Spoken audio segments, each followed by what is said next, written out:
So let's turn to tonight's main event. Our speaker, Scott Atlas. Scott is the, as you can see, the Robert Weston Senior Fellow, Health Policy at the Hoover Institution. He's also the co-director and founder of the Global Liberty Institute. And I met Scott a very long time ago in a country far, far away, or at least it seems like that. February 2020 at a conference in New York City. The last weekend of February 2020, where Scott spoke on healthcare policy, I spoke on financial services regulation. And then the next week, I showed up after spending a few days in New York City. I showed up with a weird illness that had symptoms unlike anything I had ever had before. For which I could not be tested because there were not enough tests available for said illness. And of course, in that weekend in New York City in February 2020, I became one of the early adopters of COVID in the country, thereby setting off quite a saga over the next few years that included, among other things, suing my employer when they tried to impose a vaccine mandate on me. Which I won an exemption at the time. But I felt like Scott, through all of that, after meeting Scott at this conference in New York City, I greeted with great delight and enthusiasm when the White House announced that they would be appointing Scott as their COVID czar. And I said, these lunatics are going to finally get it straightened out. All they have to do is listen to Scott Atlas, a man of uncommon brilliance and good judgment, just based on the lecture he gave on healthcare policy that I saw him in New York. I knew he was going to be a steady hand on the wheel. Unfortunately, 320 or so pages later in his book, A Plague Upon Our House, he explained why he couldn't straighten everything out and all the obstacles that he ran into during that period. It's a bracing read. It's a sobering read. I recommend it very highly. And so what he is going to talk about tonight focused on what comes next. I'm sure he'll be talking about his experience, but the loss of trust this occasion in so many of us.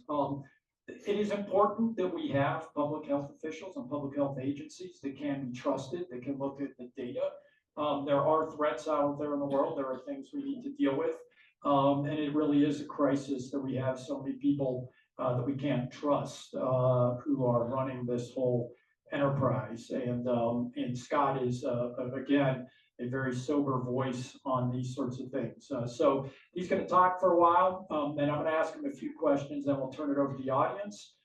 We've got some great questions already over the before the event, and I'll be reading some of those afterwards, but we'll take some questions from the audience. I'll remind you when the time comes, please keep your questions germane and relevant to the topic. Everybody's here to hear Dr. Atlas, and try to ask a question and not make a statement in the like. So I'm excited for this. I hope you are also. It's my thrill to introduce my dear friend, Scott Atlas.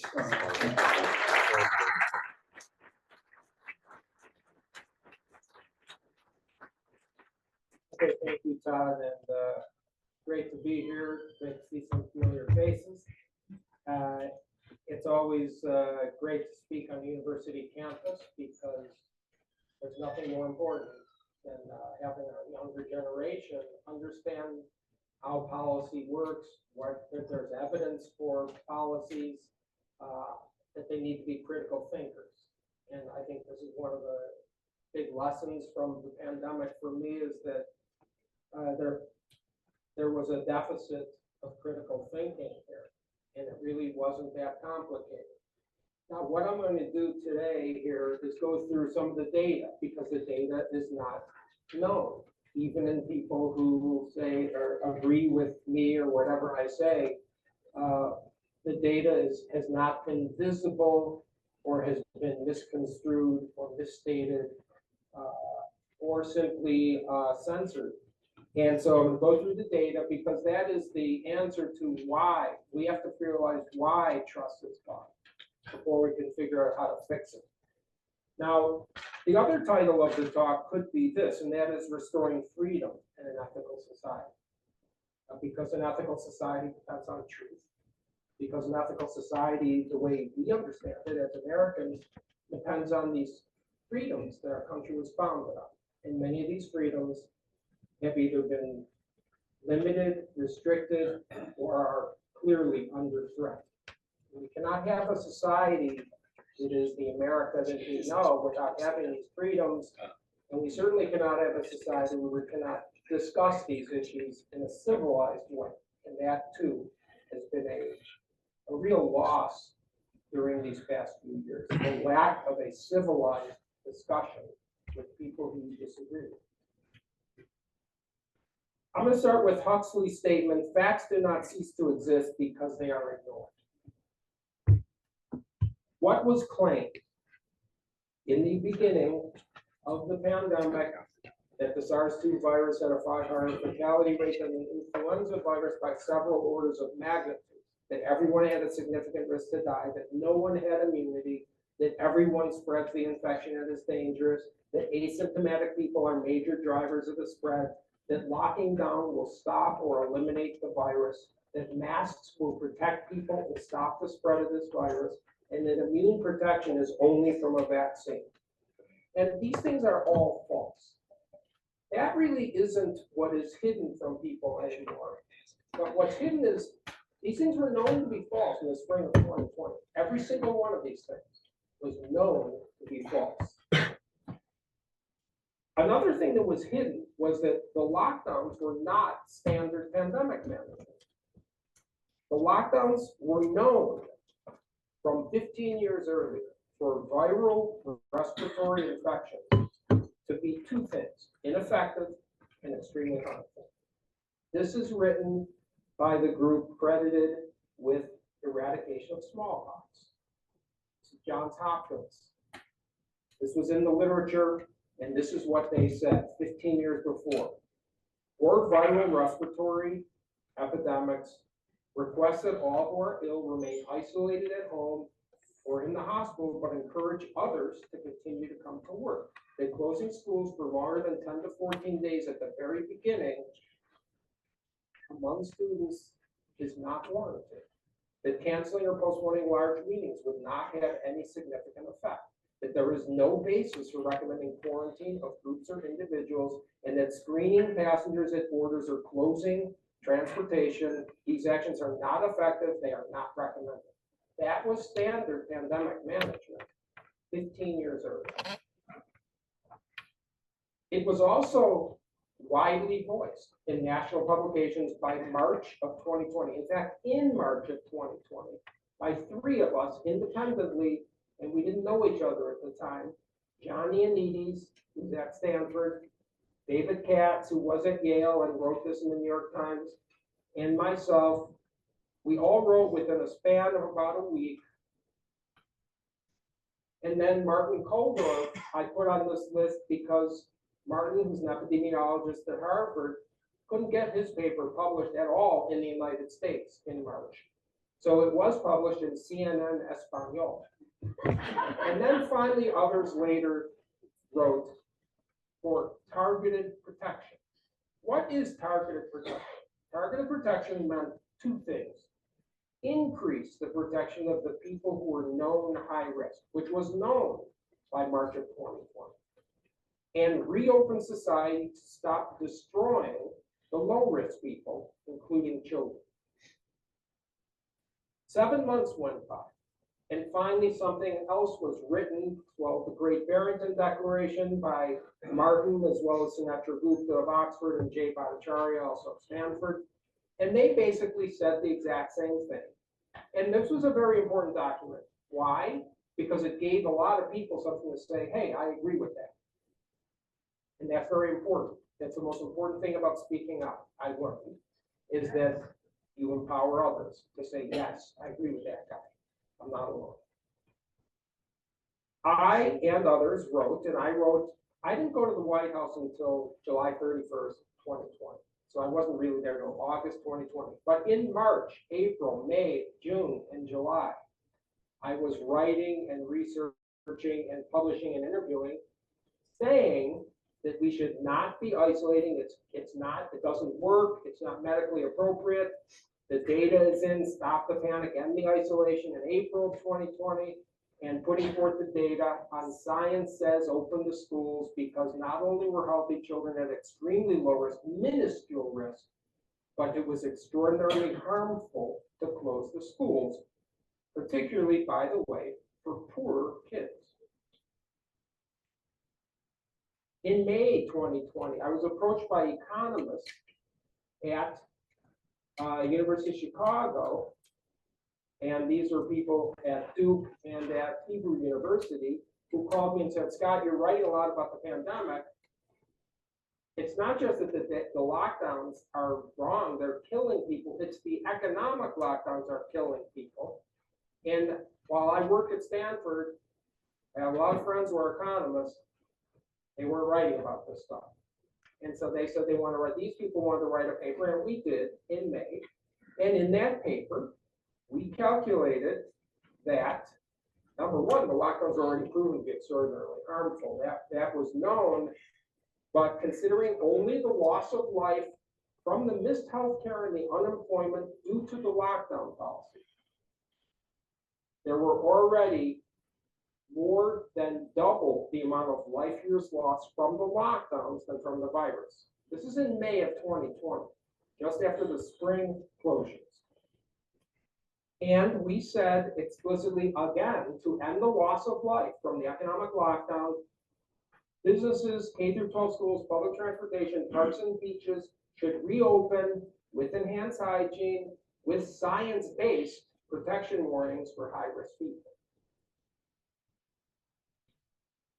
That was against what is called the narrative. And what do I mean by the narrative? I mean that academics, that the people in government and the media lied.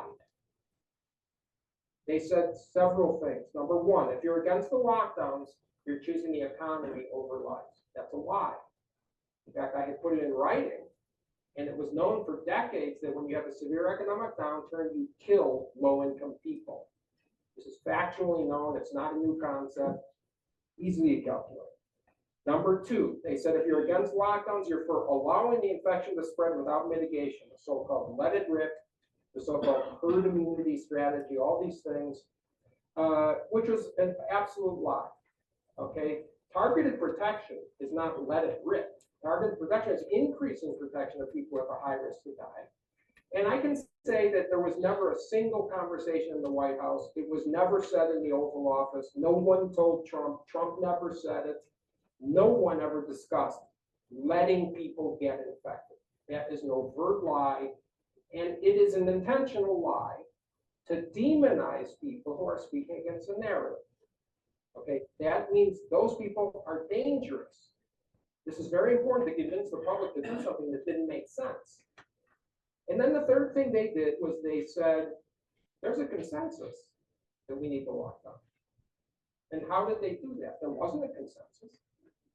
I had hundreds of emails from all over the country from medical scientists saying, we agree with you. You're 100% correct, including my friends at Stanford, where they wrote this letter saying that I was dangerous. But they said, we're afraid to come forward for ourselves and our families. There was not a consensus. How did they say there was? They censored the other people. And this was known, and I'll show you some of this, this data on the censorship, but also that there's a second form of censorship, and that is self-censorship. Because when you're afraid to speak up, you don't speak up. You censor yourself. This is known, this is very common these days.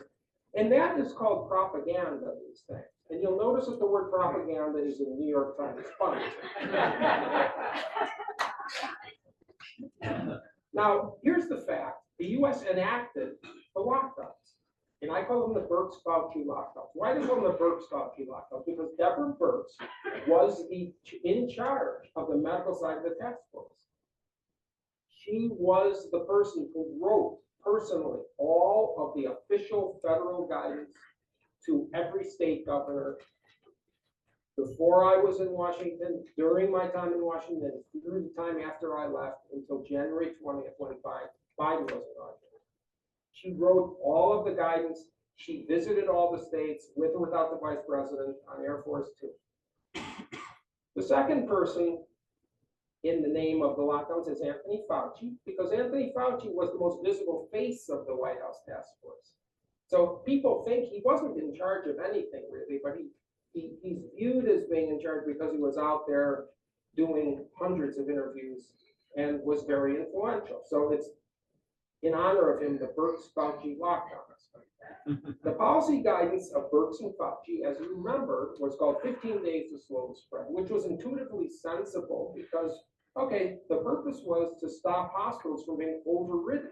We needed to take care of people that were sick, and we needed to take care of people, by the way, who had other things besides COVID. And so they didn't want the hospitals to be overrun. They thought they could slow the spread, and that sort of made sense. The reality, by the way, to remember is there was never a time in 15 days to slow the spread where anyone said this is going to reduce the number of people with COVID, or this is going to reduce the number of deaths from COVID. That was never an objective, because for those people who like math, there's a curve. The area under the curve doesn't change if you elongate the curve and flatten the peak. It's the same number of cases. Flatten the curve changed almost instantly to something else. Stop all cases of COVID at all costs. And that meant lockdowns, school closures, business shutdowns, limits on non-COVID medical care, and a host of restrictions, mandates, and quarantines. And the result under two administrations, because the same policies were continued under Biden. In fact, Fauci was the chief medical advisor, if you may remember, to President Biden. Their policy was implemented almost over the entire country. And this is the result. Greater than 1 million American deaths have been attributed to the virus, and their policy caused massive death and destruction and severely harmed families and children, particularly working class and the poor. That's the result. There is no daylight between what happened under the Trump administration and the Birx-Fauci policy. They got what they wanted. If you think Trump did a bad job, you're saying the Birx-Fauci policy was bad.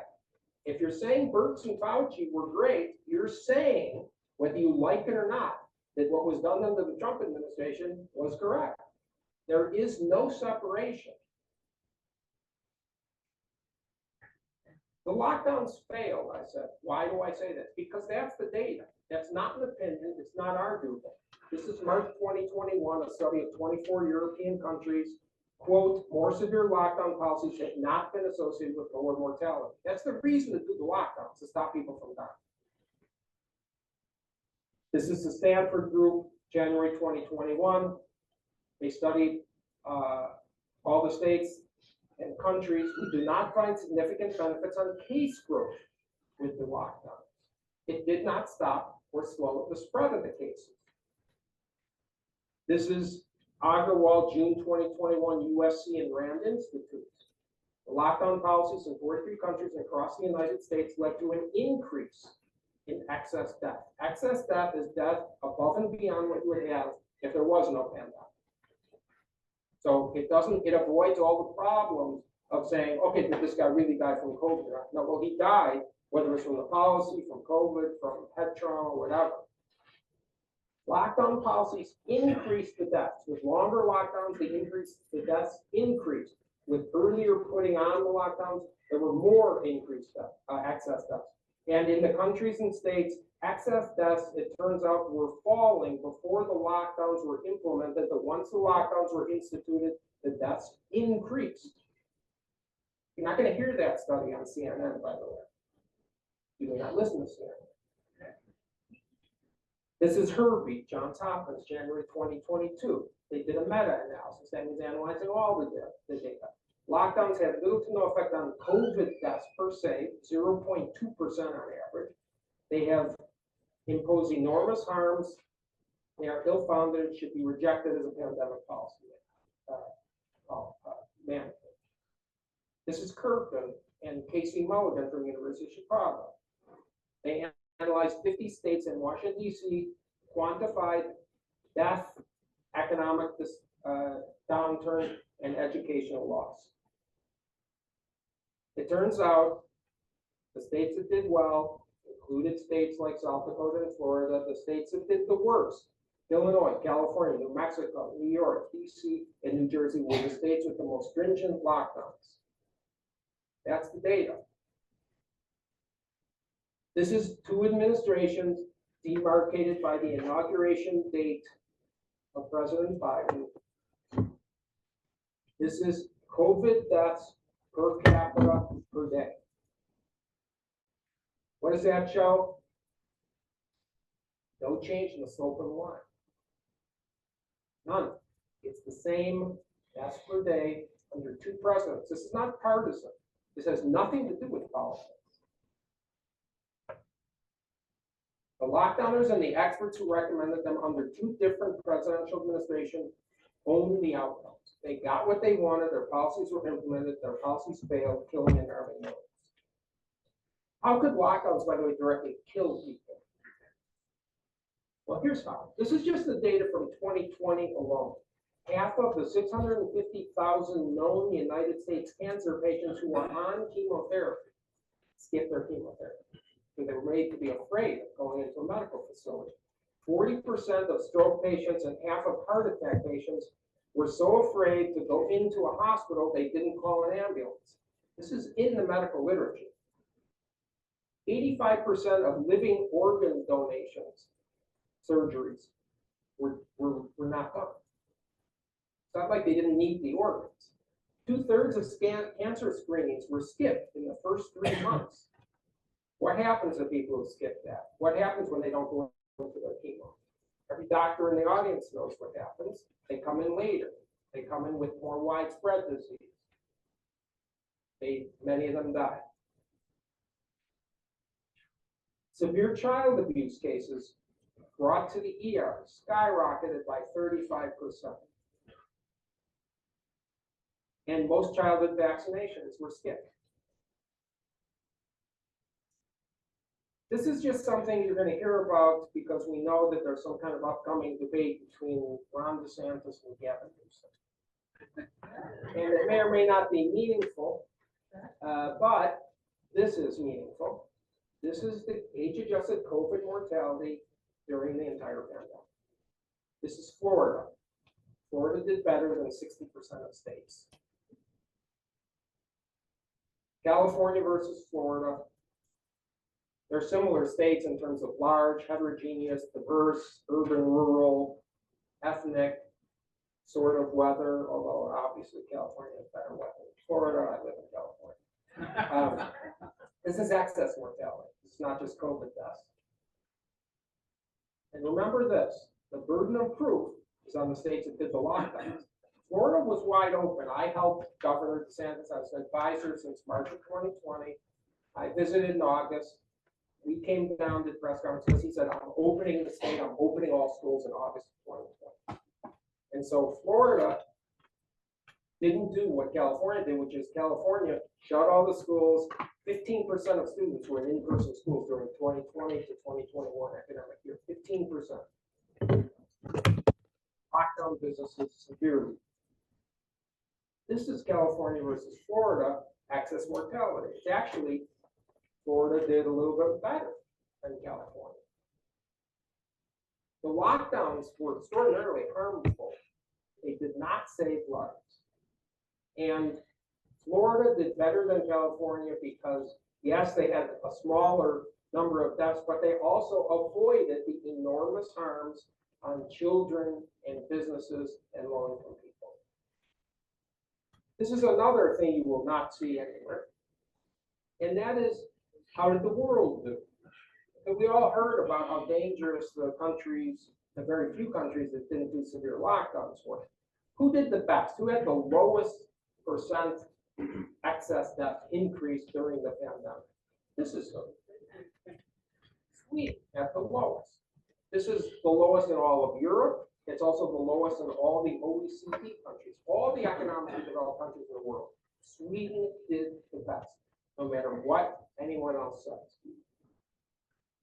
What is the risk? I want to go through this briefly because some of the stuff is so, I say it was known, but no one in many places that I go knew it, and that's because it wasn't said. Okay, the WHO said that the infection fatality rate was 3.4%. That's extremely high. That's frighteningly high. That means that out of every 100 people that get infected, 3.4 are going to die. But after about 10 minutes, if you know medical science, you know that they did it wrong because they only included in the denominator of the fraction the people who were sick enough to go see a doctor. That doesn't include most people. I mean, even in influenza, 70% of people are asymptomatic. They don't know they have it. This is known in biology and medical science. This is not like a shock. And it was proven actually that that number was way off. In fact, during 2020, it was known that the infection fatality rate for people under 70 is 0.05. That's a lot different. In fact, that is the similar order of magnitude that influenza. Even though you get destroyed when you say that, that's the truth. Age is the most important risk factor. In fact, there's a massive difference in the risk of dying from younger people to older people. This was never said by Dr. Fauci, but if this is a blessing, okay, this is fantastic. And for perspective, not to minimize death, but in most countries, the median age of people who died from COVID was older than the life expectancy. That doesn't mean that people didn't die. It doesn't mean that it doesn't matter. But this is perspective that was never given to the American public. In fact, 2/3 of deaths from COVID occurred in people over life expectancy. This is a re-review by Johnny Anides and others at Stanford of the 2020 data. We just published this. And this is in the most lethal form of the virus and no vaccine. This is the 2020 variant. And you see that there's an extraordinarily low risk for everybody who's not elderly. The vast majority of people, even when the virus was its most lethal form, did not have a significant risk to die. It's not just age, it's also old and frail or unhealthy, because it turns out that 2/3 of people who died had more than 6 comorbidities. Not one, not treated high blood pressure, greater than or equal to 6 comorbidities. Feynman said it does not matter who you are, or how smart you are, or what title you have, or how many of you there are, and certainly not how many papers your side has published. If your prediction is wrong, your hypothesis is wrong, period. I want to talk about a couple of other things here as a tie into what I said to restore an ethical society. Okay, because lockdowns and school closures, beyond the data, is a measure of an ethical society. The risk to children was known to be minuscule. This is California Department of Health, 0% deaths. Not 0, but 0%. Even though there were 14% of cases in kids in California. And the same thing in Florida, 0% fatality rate, even for people up to 30 in Florida, during the most lethal form of the virus. It was also known the risk from children is low. This was known in spring of 2020. The data on a very sophisticated study from Iceland, not a single instance of a child infecting parents, by genetic, the most sophisticated possible testing you can do. And separate studies from more than a dozen countries.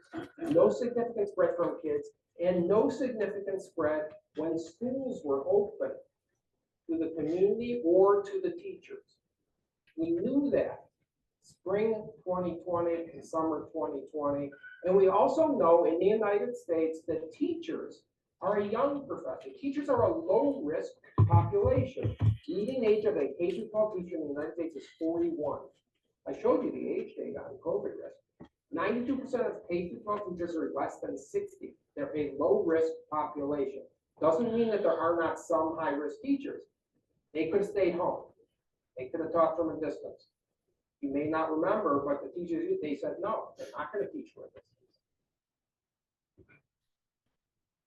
If I could design a low-risk job for COVID, it would be to be a K through 12 teacher.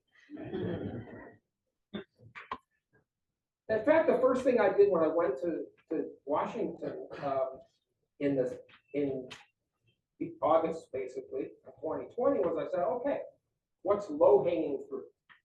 Because they weren't listening to me. Let's open the schools. Healthy children have a minuscule risk of serious illness or death. Harms of closing in-person schools were enormous, and nothing was more important to a civilized society, I thought, than educating our children. And we also knew from the spring 2020 shutdowns of schools that online learning was a failure. Failing grades were skyrocketing. And by the way, this wasn't just because there's not broadband. Netherlands is the country with the most penetrance of broadband in the world. They had a significant problem with online school learning. Learning loss was enormous, and maybe not for people in this room, but for a lot of families, there's a lot more learned besides book learning at school. I think for all of us, for all of our kids, for some families, that's where we detect hearing and visual impairment. Some kids get their most nutritious meal in the school. Conflict resolution, language, social skills, physical activity. And by the way, schools are the #1 agency where child abuse is reported. In the spring closures of schools, there were 300,000 cases of child abuse that were not reported in the United States from the spring 2020 school closures alone. The child abuse did not go away. We had data that went up. It wasn't reported because it wasn't noticed. And again, all these losses are far greater for minorities and poor children. It was also already known from the CDC itself that mental health conditions were skyrocketing in college-age kids. Anxiety, depression, suicidal ideation. By June 2020, 1 in 4 college-age kids contemplated suicide. That's not from the virus. That's from a man-made decision to isolate children from a social network. It has nothing to do with the pandemic. The pandemic did not cause a spike in suicide. Again, I said this is the first thing I did. I organized an event. This is C-SPAN. And the reason I'm showing it is because I was destroyed by organizing the event in the media, saying the data, we should open schools. I had people who were experts in education policy. I had people who were parents. I had parents of special age kids, special needs kids. I had teachers of special needs. Everybody said we need to open the schools. It was a no-brainer. And yet, America closed its schools. Uniquely so, by the way. Most of our peer nations in Western Europe, most open schools, even though they have stringent lockdowns otherwise, in the academic year 2020-21. Most opened their schools. What happened? This is what happened during 2020 to medical claims in teenagers. Overall medical visits to doctors. This is not a survey. This is the actual analysis of the medical claims. Medical visits to doctors by teenagers went down. That's because people were, as I said, they were afraid to go in. They closed a lot of medical facilities. But mental health visits skyrocketed for teenagers. Self-harm visits, this is 2019, the year before. As soon as the lockdowns were on, they doubled to triple. What's a self-harm? Self-harm is when a teenager cuts their skin, puts cigarettes on their skin. Double to triple from the isolation. Psychiatric illness, depression, anxiety, skyrocketed. In college-age kids, drug abuse in teenagers, substance use disorders, overdoses, skyrocketed during 2020. And there is a long-term obesity crisis. More than half of college-age kids in the United States had an unwanted weight gain, and that averaged 28 pounds during 2020. That's obesity. We had a massive learning loss. The largest drop in learning by scoring since the tests were done in the United States. Again, all these losses are far greater for minorities and poor children. I thought we were a country that cared about poor people and children. America's teachers failed our children. It wasn't just the teachers' unions. We read about the teachers' unions, but it was the teachers. And I'm sorry if I offend teachers in the room, but This is data from 2020. All workers in the United States, other than teachers, were they very concerned about their personal COVID exposure or not at all concerned? And most people were not at all concerned or not that concerned. 20% were very concerned. But the teachers, 60% of teachers were very concerned about their personal exposure, even though we knew that kids were low risk and kids don't spread that much. And they are low risk, the teachers. Those are the people we can trust to teach our children. Lockdowns especially harm poor kids. I said that, but this is actually a study from UNICEF, sponsored by organizations like the World Bank, USAID, Bill and Melinda Gates Foundation. And they said the losses in learning have been especially large where the schools were closed the longest. They disproportionately affected students from disadvantaged backgrounds, concentrated among poor students, and it threatens to undermine the future of today's children. Mandela said there can be no keener revelation of a society's soul than the way in which it treats its children. America failed, completely failed. The lockdowns hurt low-income families and spared the affluent. This is the shocking part of this. This is data on educational loss by income group. The lower the income of the family, the more protracted and the more severe the education loss. Same with unemployment. The more protracted and the more severe the job loss for lower wage groups. Okay, I live in Palo Alto. You close a school, everybody in my community has a PhD or an MD. We form micro schools. Everybody works on a laptop from home. That wasn't a big stretch to have a lockdown for most of these people. That's not what most people are. Over the next 20 years, the unemployment shock alone, this is not the virus, 1.2 million extra Americans will die from the lockdown. And most of them disproportionately killing African Americans and women.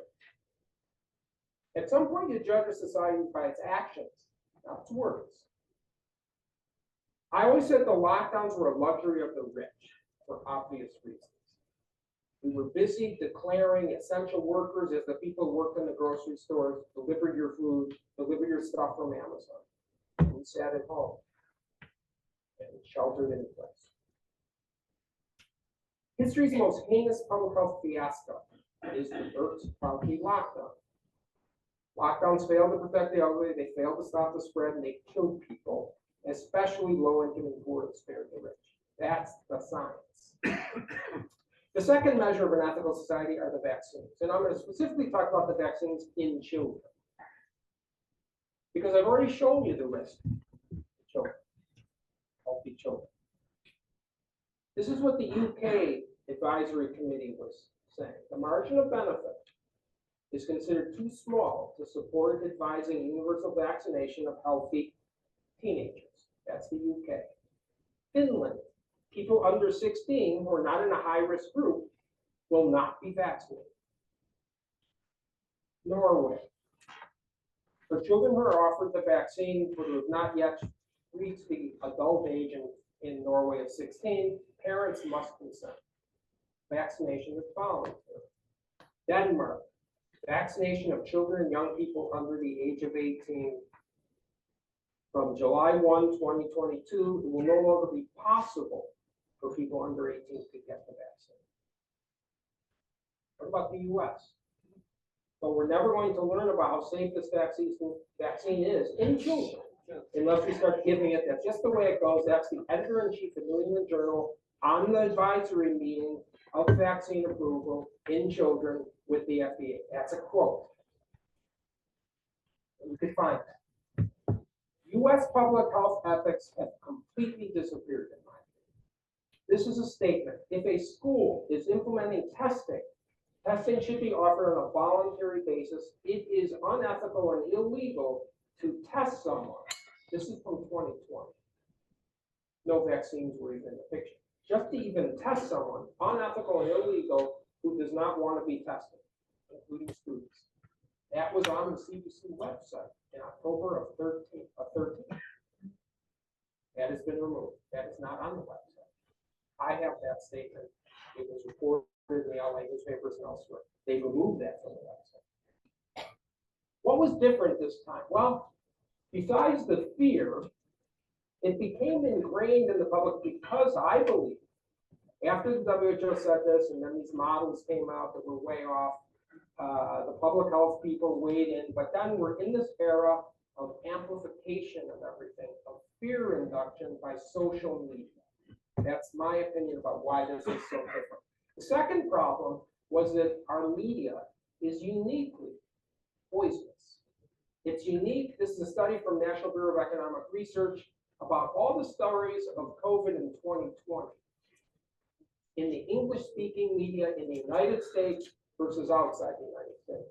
And the COVID stories were quantified as negative or positive. In the US media, 91% were negative. For the same pandemic, outside the US, 54% were negative. At the same pandemic, it turns out that even when the cases were going down in the United States, the stories saying cases were going up outnumbered those about cases going down by 5-1 in the United States during 2020. America's leadership is in crisis. The credentialed class has been exposed. There's unprecedented denial of fact. School and university leaders broke the social contract with our children by closing and forcing them to get vaccinated, using them as shields for adults. And the free exchange of ideas, which is the primary role of universities and other civil liberties, are under threat. And there's a common theme here. The common theme is the university. Now, why is that so important to recognize? Because professors and university experts are granted a privileged position in our country. They are the sources for the media. They are the experts in the public eye. They are the agency directors and the advisors in government. They are the research funders. But they have one more important job. They are the teachers of critical thinking for our children. And they are role models, by the way. Whether we want them to be or not as parents, our kids generally respect their teachers. They learn a lot on campus, and that's a good thing. The university had a very strange reaction to being challenged. God knows, and I know at Stanford. And there's a quote by Mackey: "Of all the offspring of time, error is the most ancient, and is so old and familiar an acquaintance that truth, when discovered, comes upon most of us like an intruder and meets the intruder's welcome." And that was how universities acted. Stanford and other places were exposed. These are three scientists at Stanford, three people with medical science backgrounds: John Ioannidis, myself, and Jay Bhattacharya. We said the exact same things about who was at risk, about the low risk to children, about immunity coming from previous infection, that masks don't work, that schools should be open and closing them is harmful, that lockdowns are destructive, and that we should be using targeted protection. We said the exact same things over and over again, but only one of us got a formal censure from Stanford University. I wonder why. And to back up, I wonder why, this is a voting of Stanford's zip code. Everybody who lives in Stanford zip code is a Stanford faculty member. I'm one of them. 2-1, California went Biden over Trump. But in Stanford, 95% Biden, 3% Trump. There is a political extreme to the university campus, at least at Stanford, where I have today. Even America's media recognizes the poisonous media I talked about, Wall Street Journal editorial, where the public can be forgiven for wondering if Dr. Ellis's appointment as a White House coronavirus advisor last month has made him a political target. A group of Stanford faculty published an open letter sliming their former colleague last week, and then the video of my interviews from months earlier were taken down. National Review analysts have been singled out for professional erasure because he had the temerity to join President Trump's coronavirus task force and advocate rational measures for safely reopening. This is the legacy of America's experts. Avoidable death in society's most vulnerable, massive destruction of low-income families, ongoing enormous health damages to our children, and a severe loss of trust in public health and science, key institutions, when we have a large country and it's supposed to be based on information and fact, and with diversity of opinion. Why do I say trust is gone? Well, it's not just hearsay. In 2019, right before the pandemic, the CDC and the FDA were rated as excellent or good by about 2/3 of people in the United States. And now it's had the most precipitous drop of any institution in the country, including the IRS. This is a real drop. It's even worse, I think, that science itself has become politicized. You'll see here, for 40 years, there was no real difference in the trust of science, confidence in science by political parties. There was no significant difference. And now, there's a massive division. These are things that shouldn't be political. That's very frightening in a country that is so polarized already. We also had massive ethical violations that you may hear about when you see Rand Paul trying to grill Fauci and things. Why do I say there's massive violations? Well, this is data from GAO, this is Government Accountability Office. This is US government data that showed that the NIH and Dr. Fauci and Dr. Collins, the head of the NIH, funded over $200 million to Wuhan labs for virus research on coronaviruses during the time right before the pandemic, during a time when this research was forbidden in the United States because it was too dangerous. That was to circumvent the rule of not being able to do the research in the United States. They literally funded the research. This is known. This is not an opinion. This is revealed. You look at the papers that came out from this research, and they list the NIH grants in the papers. That's not ethical. Perhaps that explains the letter in the journal Lancet that came out in February 2020, before anything was known,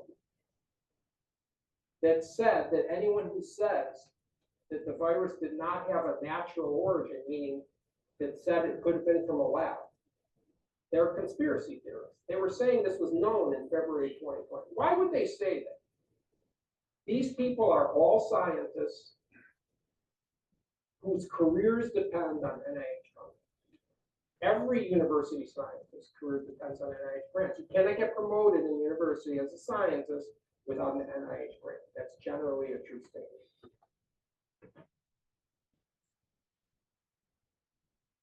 I thought the first lesson was obvious. In fact, I thought we were ready to learn lessons in May of 2020. I mean, I was very naive. Because I wrote in this paper, when the next pandemic inevitably arises, we need to remember these lessons and follow the policies that consider the lives of all Americans from the outset. I mean, that's not a controversial statement. Policies, I was the only one in the task force that said anything about the policies themselves are hurting people. They just scared about stopping COVID at all costs, which they didn't do, by the way. This is a paper that I wrote recently, and you're free to read it. Some steps, concrete steps, okay, because this is a process now. We've destroyed trust. We've also destroyed freedom. The first step, and it may shock you to know that this doesn't exist, is we need to define what a public health emergency is. There is no definition that's really easily understood of a public health emergency. And as we saw, there is no end to a public health emergency. It is just an ill-defined term that can go on forever. That's no good. You can't have somebody just say there's a public health emergency. I'm fine saying there's a public health emergency, but with a strict time limit, and then you have to have a discussion, and if you're going to do something, you ought to be involving people who are elected officials. We need to add term limits to all health agency positions, not just the politicians, which has always been talked about, but I'm talking about the people in these agencies. Okay, Dr. Fauci had his position for 38 years. Birx for over 30 years. These are bureaucrats. They weren't scientists. When you last multiple different presidential administrations, it's not because you're really good necessarily. It's because you're very skillful at navigating what is the most politicized environment you can imagine. They made friends in other agencies that cover themselves. They had friends. They were calling people in media by their first names. I mean, I was completely fish out of water. I didn't know what was going on. They're saying, "Oh, I'm going to talk to Sanjay tomorrow." You know, thinking, okay, I don't have any friends in the media. We need term limits. We need to forbid royalties that are shared by the employees of the agencies who approve the drugs. Okay, this is obvious, this is scandalous. $325 million of royalties were given to employees of the FDA, the NIH, and the CDC over a 10-year period for the drugs they approved.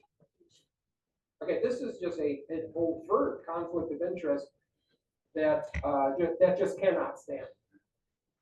We need to require visibility of what is said in these closed-door meetings. The people in the FDA, the CDC, and the NIH, they work for us. They're employees. We don't work for them. Why is there any secret whatsoever to what is said in these meetings? This stuff should be posted on public forums immediately. We need to reset by executive order that the CDC and other health agencies are strictly advisory. They do not have power to set any rules or laws or mandates. The CDC was respected because it was a repository of information. They talked about stuff, but what happened was, in my view, a gross failure of leadership at the state level and at the presidential level. You had elected officials who were supposed to be the ones in charge, and they hid behind the people at the CDC. They say, okay, whatever the CDC says, as if that's not making a decision. That's making a decision. That's not what the CDC is for. You don't abrogate leadership. You're the person elected. You have the responsibility. We need to decentralize today's cartel of NIH funding. I said that all academic careers are contingent on NIH funding. There are 15 university medical centers, more than 15, who each get $500 million per year of funding from the NIH alone. They're not going to be very anxious to disrupt that pathway by speaking out against the head of the NIH. I mean, this is obvious. And so we need to decentralize it. We can't have people not just controlling all of, the small group of people control all of what's funded. They also control, by the way, the topics of what's funded. I mean, I know this. I've had NIH grants. And what people do in their advancing their career is they change their research topic to what will be the funding topic that year. Not only does that, that's not what science is supposed to be, really. I mean, we need to at least decentralize it. And last but not least, in this article I wrote, we need to immediately reconsider the agreements that we support the WHO. Why do I say that? Because number one, we're the biggest funder of the WHO. So, that's taxpayer money. It's not the president's money. It's nobody else's money. It's our money. What are we getting for that? Well, the WHO has been an overt failure over and over again in previous pandemics. Massive failures in the previous 3 or 4 pandemics before COVID. They were, in this COVID pandemic, they were saying that China's been the model of how to deal with a pandemic. China was the most barbaric lockdown country in the history of the world. They were imprisoning their own people who were jumping off of buildings, committing suicide. They weren't allowed to get their own drugs for their own disease. They weren't allowed to leave their apartments. That's not a model. Secondly, they said China was transparent. They were praising China for transparency, yet China refused to allow the committee from the WHO to see the data in China. So it's a very corrupt sort of thing. There's a lot to the WHO that needs to be considered. And the reason this is important is that there is currently a new pandemic accord being written. And that President Biden's ambassador to the WHO has already said, we fully support the pandemic accord. It's not even been finalized. I mean, and why is that a problem? Because that pandemic accord gives the authority to the WHO for declaring a health emergency in your country. Okay, I don't know why any sovereign nation would want to give that kind of authority to any third party, even if the WHO is perfect. So what? I mean, it's your country. So we need to reconsider what's going on there. The first thing to do, though, to restore trust and freedom is that we need individuals with integrity to rise up. First of all, what does rise up mean? I tweeted that once and caused a hailstorm. rise up is a phrase that has been used historically, including by President Biden, to mean speak up. It's a democracy.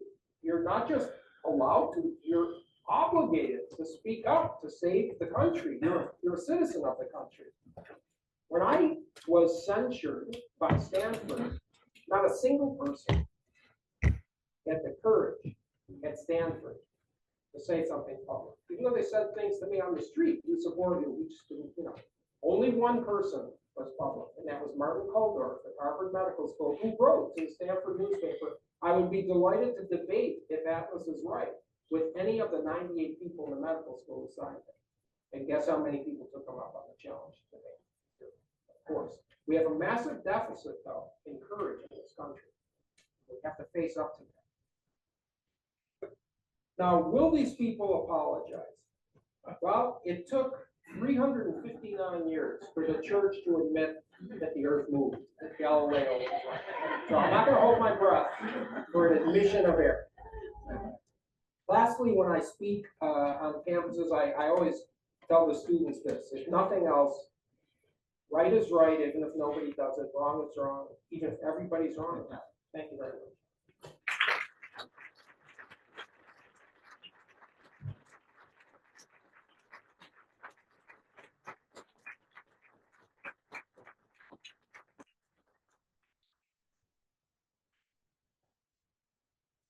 Well, thank you for that, Scott. I'm going to kick us off with a couple of questions and draw on some of the ones that were sent in advance, and then I'll turn it over to the crowd.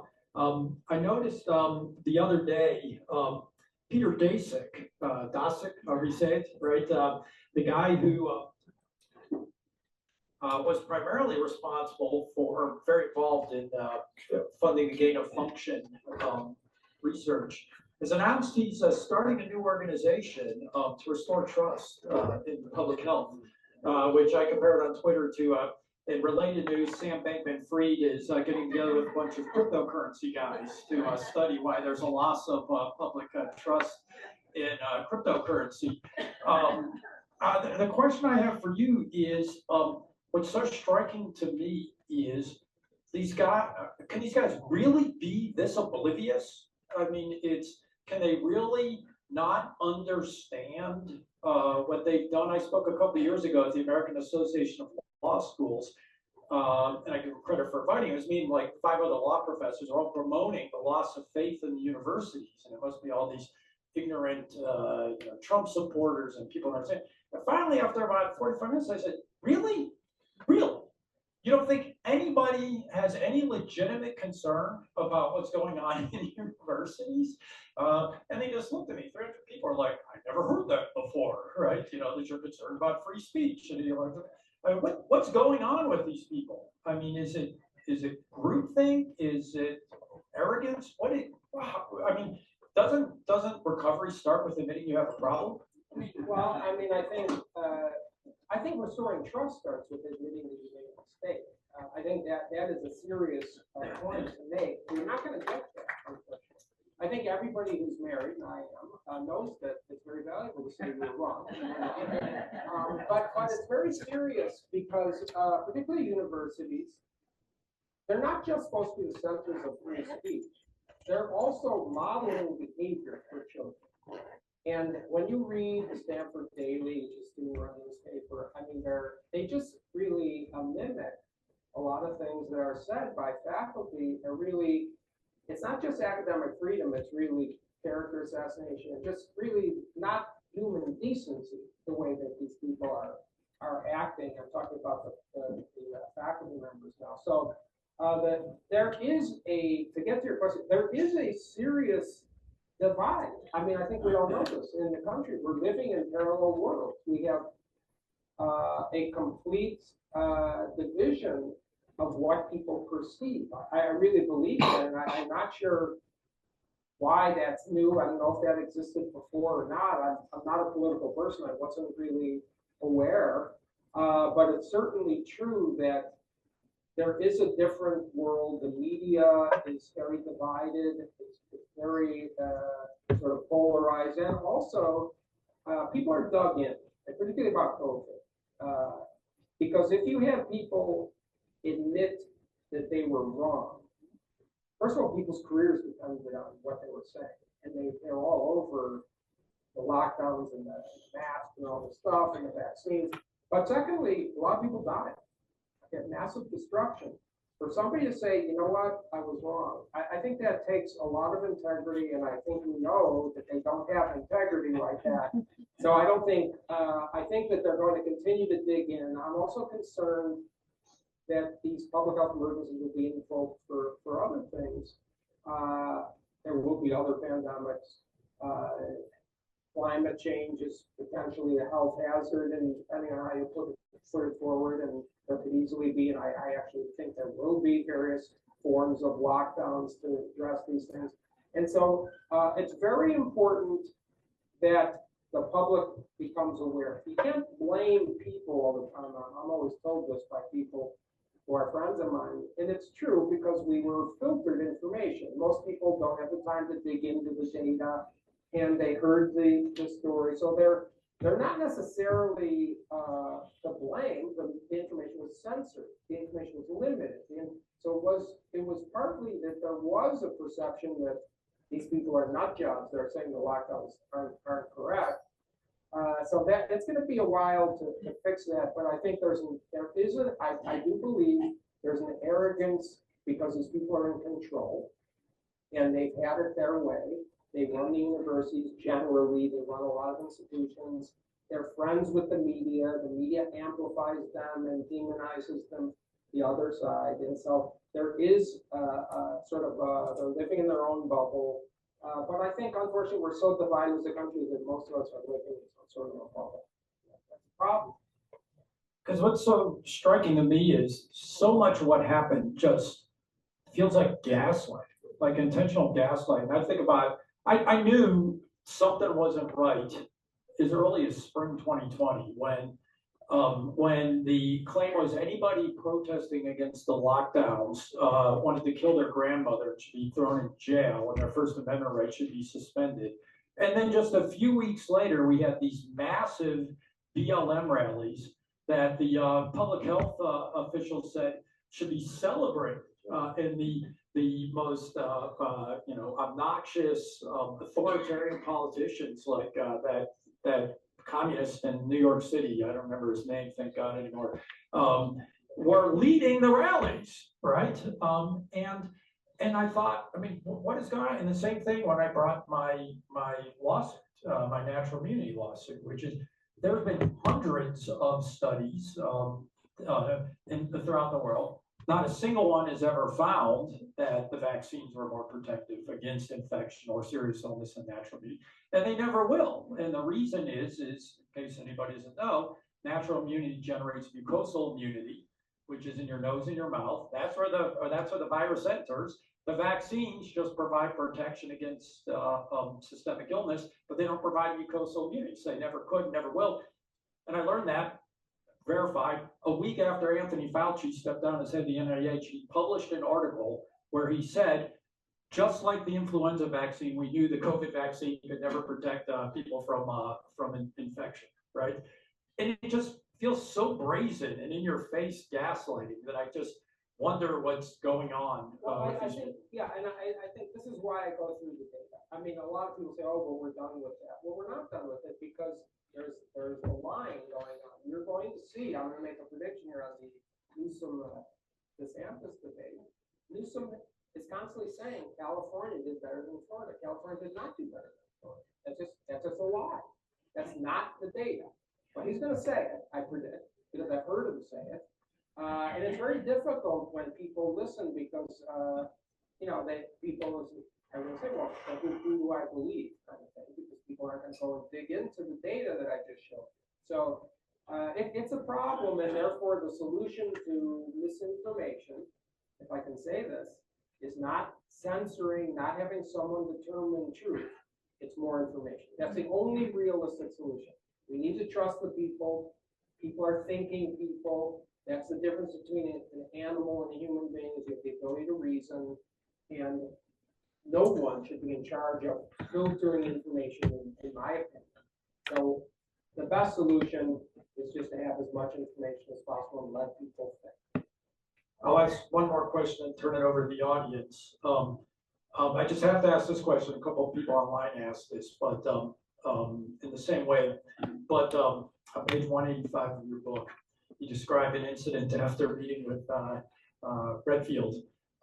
Trump turned to me on his right, smiling wryly, but with a genuinely puzzled look on his face. Quote, "Is Redfield political or just stupid?" he asked, subtly shaking his head. The answer was obvious to both of us. The question that a number of people have asked I was is, being polite. you were being polite, yes. The question is, what was going on with these people, and whether not just stupid or political, but was it arrogance? Was it corruption by money? Was it their power? Was it their own fear being projected? What animated these people to do such vicious things in such a vicious way for no purpose and be totally obstinate? I mean, do they not? I mean, Fauci, in my view, is obviously a pathological narcissist who is just an unbelievable person. I've never met the man, but Birx, all these people, what's going on with them that they would persist in these policies despite all the misery that was being occurring around them? Well, I mean, it's tough to say motivation of other people. I'll preface it with that. I'm not a believer that there was some central effort, some overseer that sort of got everybody together. And the reason that in these sort of conspiracy ideas, because you're giving these people too much credit, first of all. I mean, there was a tremendous amount of incompetence. I mean, you can't say that enough. I was the only one who brought in the papers, the data into the task force meeting. Literally the only one. The only refutation was they would say, "You're an outlier." Okay, but there's no data there. That's not what a scientific disagreement is. And this was repeated over and over again. They didn't know the detailed epidemiology. They didn't know the stuff. That was one point. Incompetence. Don't forget, they're bureaucrats for decades. You know, they're not actively going to journal, research colloquia, things like this, doing research. Second part is, I think it was a confluence of different motivations. There's financial corruption. I mean, that's obvious. I just said the royalty sharing. We know pharma influences things. A lot of these people come out and they have a job. The person that was the head of the FDA, when he came out, when the vaccine was approved under his watch, he came out and his job weeks later was to be in a company that hardly owned Moderna. I mean, now, did he do something illegal or illicit even, or even poorly motivated? I don't know. But that's why it's called a conflict of interest. You can't have these conflicts of interest because they alter your thinking potentially or your judgment. There were other people that were in it for the power. There's no question that when people do an interview, when everybody's locked down and you see Anthony Fauci do an interview on Julia Roberts' podcast, you have to wonder, okay, is he that, concerned with doing an interview? I don't know. I just think, when you hear stories of people handing out their business cards on the White House lawn with the media, I was busy walking through, like trying to not do an interview. I didn't want to be on the interview. These are people soliciting interviews. They love the power. There's no one more powerful in the pandemic than the people who are on stage as the guidance for the world, okay? Because the world's public health officials listen to them. There are people that really like that kind of power. There are people that are covering their own opinions, their own positions. Deborah Birx said in her own book or interview in 2021, unbeknownst to me, that Birx, Fauci, and Redfield was the head of the CDC. They had a pact that if Trump would fire any one of them, they would all three resign immediately and create chaos. Okay, that's not the behavior of somebody who cares about saving people's lives. Okay, that's something else. That's sort of, to me, the behavior of a bureaucrat. They're trying to protect their own position. So there was a lot of different interests. These people had friends in the media. They were promising information to them. They were feeding information. They were feeding lies, literally, from the task force meetings saying I said things that I didn't say, and it was on the news and Washington Post. So these are people that are, okay, I mean, in my view, there's a lot of people who are just not good people. That sounds sort of like a dumb thing to say, but I was shocked at it. I was there because people were dying, and if you think Trump's incompetent, you better get over there to help. You don't criticize the people that are trying to help if you don't think the president is competent. This is sort of that was considered must destroy. I just didn't have that kind of mindset. It's a very strange environment, Washington. It's a very vicious environment. And this is sort of what I mean before I finish this answer that is long-winded, is that we need to restore civility in our country. Okay, first of all, I travel in other countries in Europe. I was invited speaker at the University of Milan. They were hit by COVID more than any other country. And I was at the law school, and they never even heard what I was talking about before then. They didn't agree with me. And they listened to my talk, and we all went out to dinner afterwards. I mean, I wasn't invited to speak at my own university at Stanford. There's a lack of civility here. We can't have a country if you can't have the discussion. Okay, we're supposed to be, civil people. And I think this has been one of the biggest failures of both the media, our elected leaders, who somehow are an elected president, and they don't understand they're actually the president for everybody, including the people who didn't vote for them. For some reason, they don't think about that. But also the universities and the professors, this viciousness, this character assassination, this is very bad for the country. Take some questions here in the audience here, and then here, and then there. I believe that the infinite searchability for the internet is people who are constantly the facts.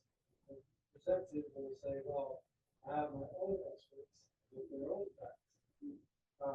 So in a world where anyone can find any information to support their opinion, you're going to share. I mean, this is the sort of, I'm not saying I have a great answer, but my answer is, given the alternatives, the answer is allowing all the information. I mean, I just don't see an alternative.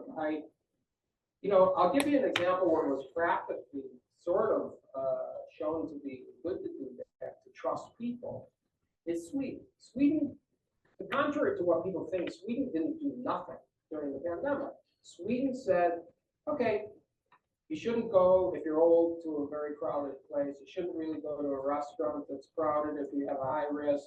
If you're smart, you might want to work from home. But they didn't mandate anything. They literally trusted their people to make a reasoned judgment. And I think that's what we have to do. We're in a position, particularly now with AI and everything coming out, that we know is going to be potentially dangerous and in terms of misinformation. We need to allow all the information. I don't think there's anybody, I think the one thing we've learned, or at least one of the things, is that the era of trusting someone on the basis of their credentials alone must be over. That cannot be. Too much incompetence, too much ulterior motive, too much corruption. And that's what we would be doing if we allowed any kind of censorship, or panels of censoring on Twitter or whatever. So okay, you have to use your judgment. I believe that most people are able to use judgment and to figure out what's not true. I mean, you say people dig up their own experts. They dig up their own experts about opinions, but they don't have data. Okay, I've been in many of these discussions face to face. They don't show data. I'll give you an example. The data on the masks, and I might as well bring this up because it's sort of a topic of interest for everybody. The data on the masks is irrefutable. They do not stop the spread of the infection, do not protect the risk. The only data that is contrary to that, it implies something contrary, is particle study data. That's not the same thing. Okay, you can use a robot and say that, X% of particles are decreased by masks, and they are. But that's not the endpoint. The endpoint is, did you get infected or not? That's the only endpoint. Did you get the infection or not? And all of the data, including the Cochrane review of 2023, which is a detailed study of all of the data. It's not its own little study. It's all of the data, and it had two conclusions. I know you didn't ask this, but it's a good topic.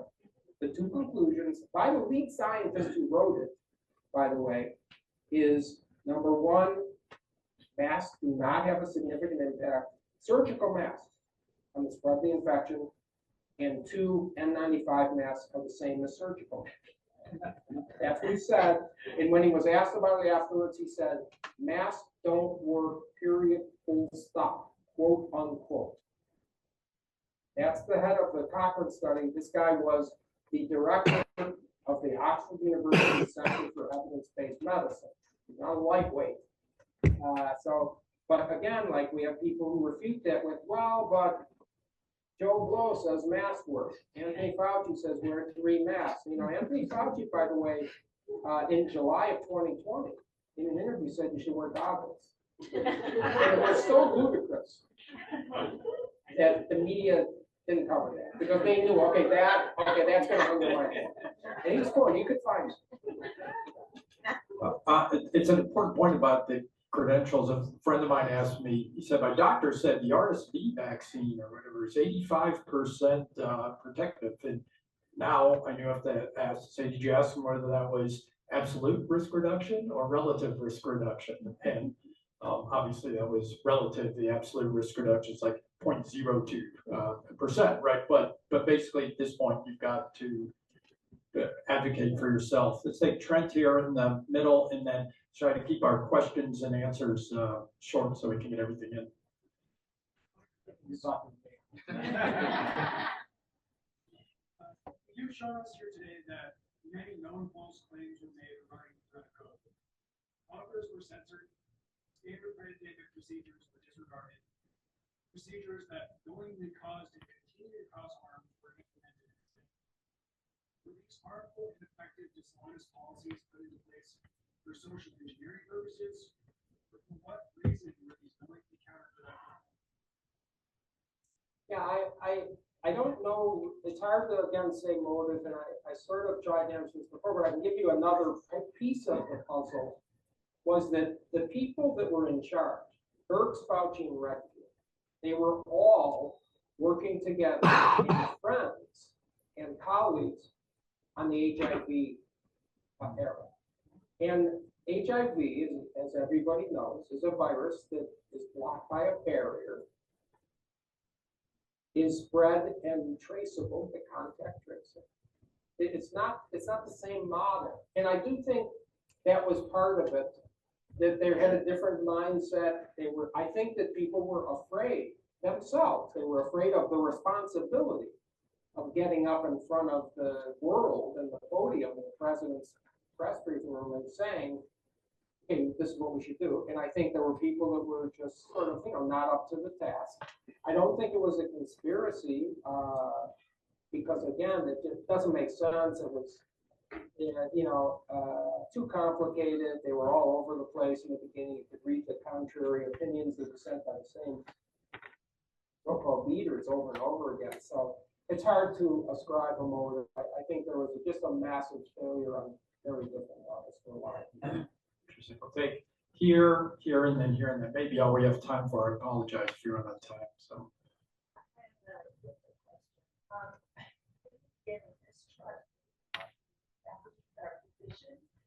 Many of the physicians were given extra credit or could have when you got your vaccine, when you got your test, not only in this state but in others, were billed for your COVID test, whatever, even if you didn't have it.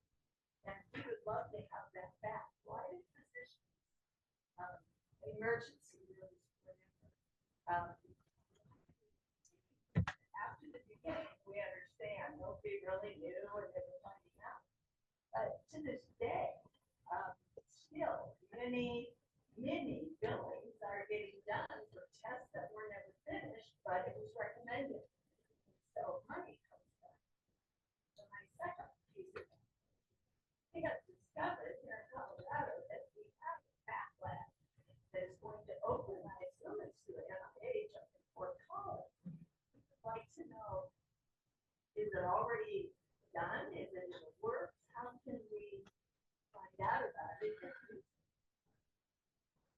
Yeah, so, a lot of the stuff about the lab first, which I don't know anything about, but, a lot of this is, domain, public domain.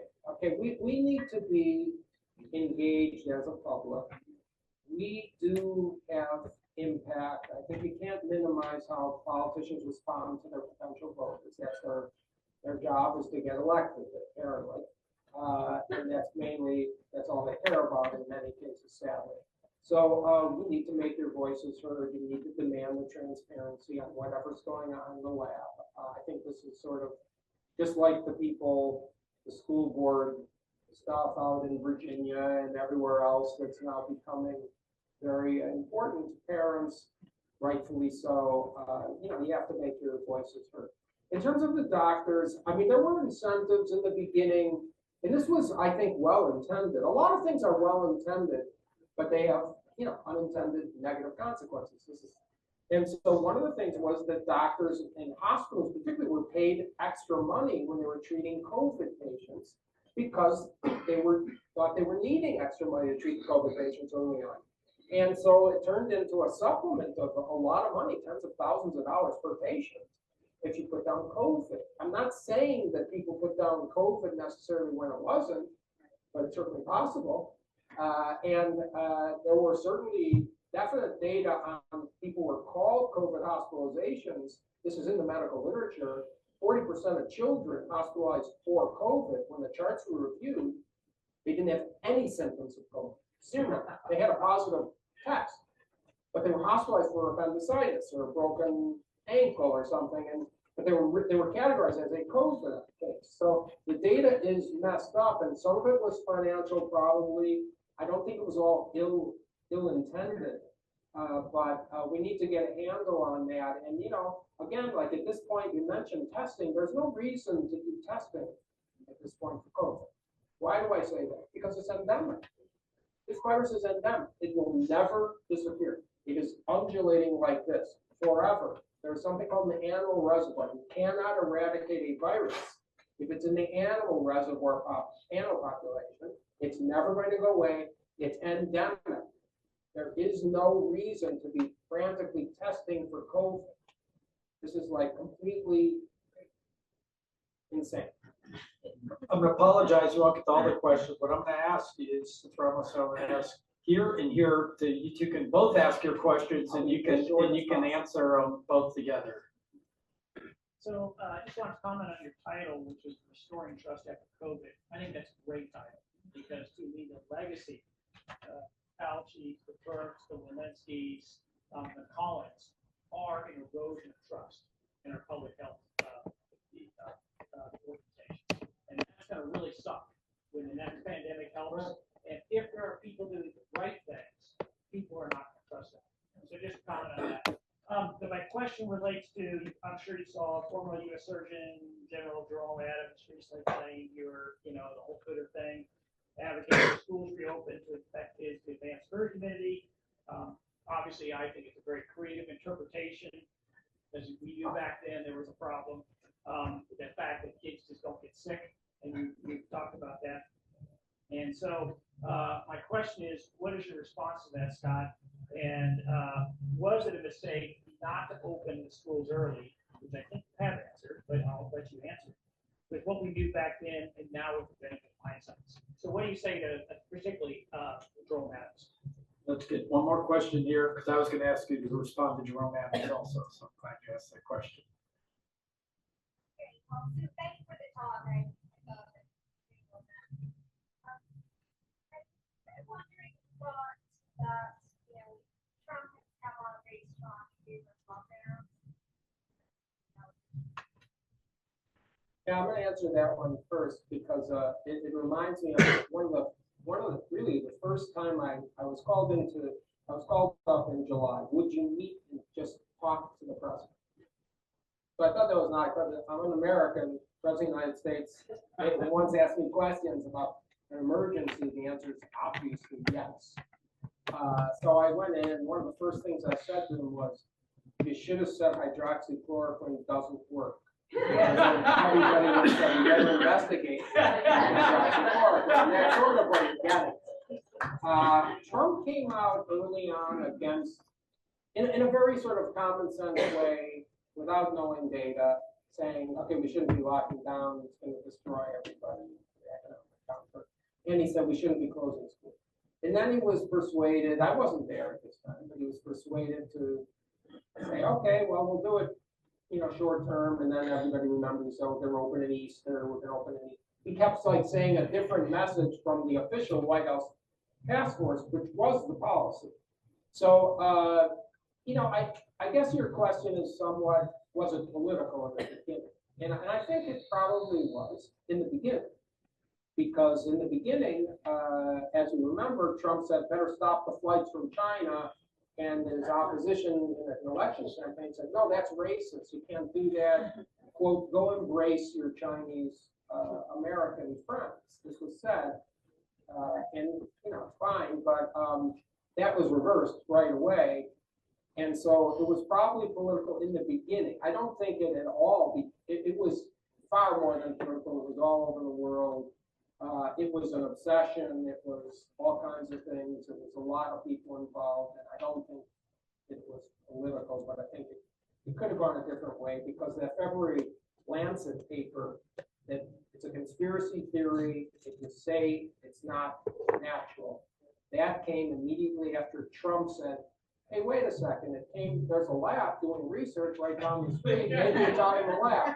I mean, he didn't know, he was just saying that, and of course, that was a conspiracy. So, the other question about this guy on Twitter, I mean, I hate to lower myself even, mingle with people like that.